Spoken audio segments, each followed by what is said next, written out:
Hey, happy days. Sharon Horne-Ellstrom here, also known as Pajama Grandma, weighing in on what's she up to now. What am I up to as I'm transitioning from the brick and mortar corporate world of business to the online world of business?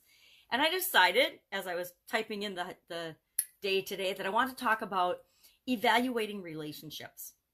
Now, do you actually evaluate your relationships? Do you ever step back and consciously look at the relationships that you're in? I think some people do, but if I look back at my past, I will say that I never really evaluate my relationships. I have not consciously said, is this the right relationship for me? Is this not the right relationship for me?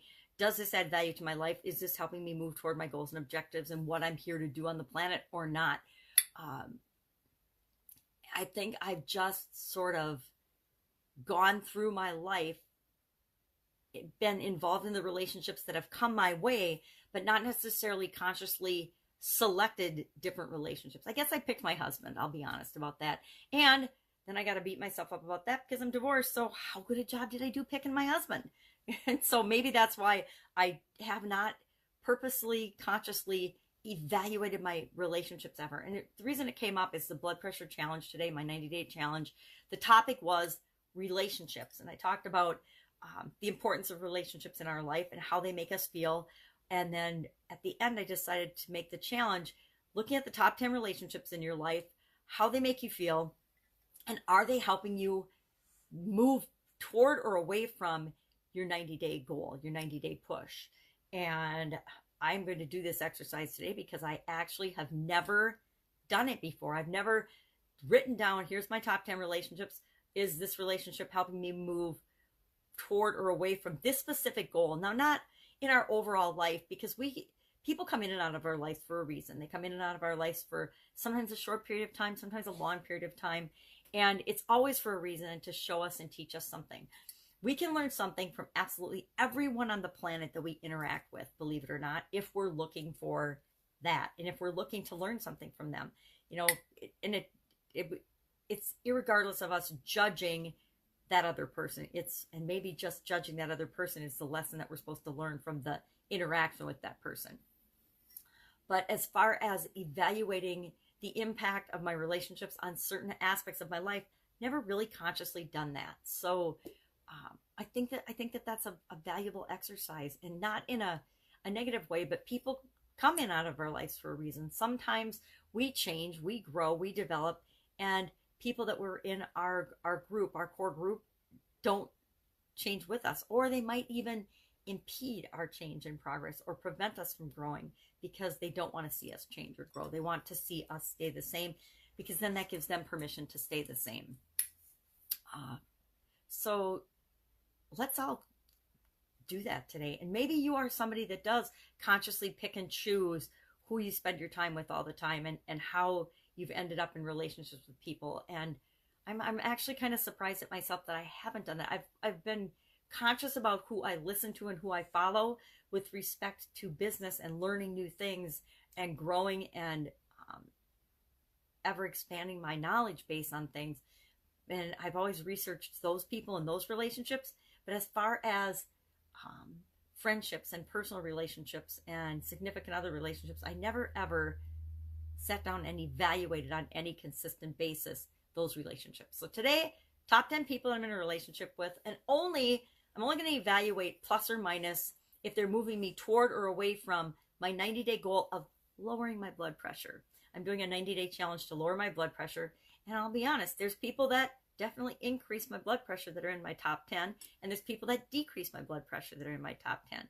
So maybe between now and the end of the 90-day challenge, I spend more time with the people that decrease my blood pressure and less time with the people that increase my blood pressure.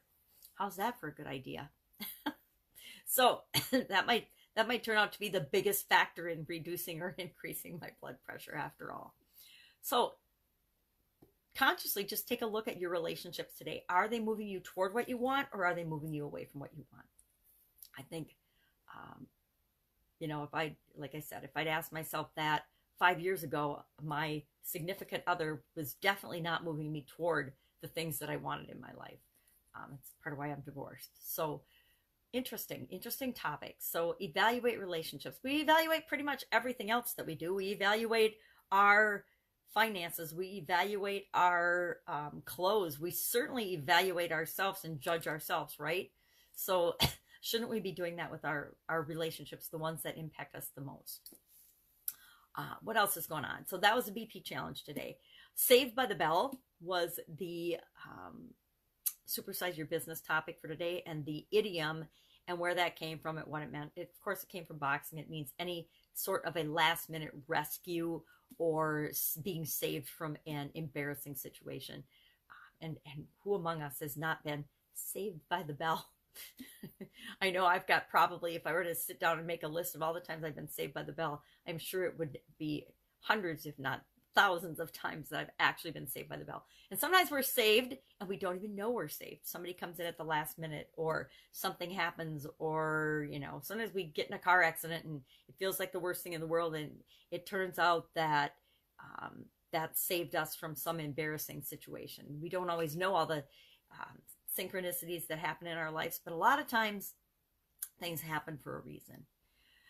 So, Saved by the Bell. What am I thinking about today? End of the year, doing my end of the year things, end of the year projects, wrapping up some things, and strategizing for 2020 and what, sorry about the alarm, and what I really want to do for the coming year. Not what I think I should do, what I feel like I have to do, but what do I want to do? What do I want to do moving forward? One thing cool about being older is you get to decide more, what do I really want to do? And we really can decide at any age, but for some reason, a lot of us have to be knocked around for a really long time until we decide that, oh yeah, I can decide to do what I want, when I want, where I want, with whomever I want, wearing whatever I want. So have an awesome day. If I can help you in any way, hit me up in the comments below. Otherwise, I will be with you tomorrow. Go out ahead, sit down today, or just maybe spend 5 minutes thinking about your relationships, and are they moving you in the direction that you want? How do they make you feel? And then decide what to do based on just that information. Maybe you don't have to decide today. Maybe you don't have to make any decisions. You just have to realize where you're at. Sometimes we just have to realize where we are before we know where to go next, or before we know what to do next. Have an amazing day. Catch you tomorrow.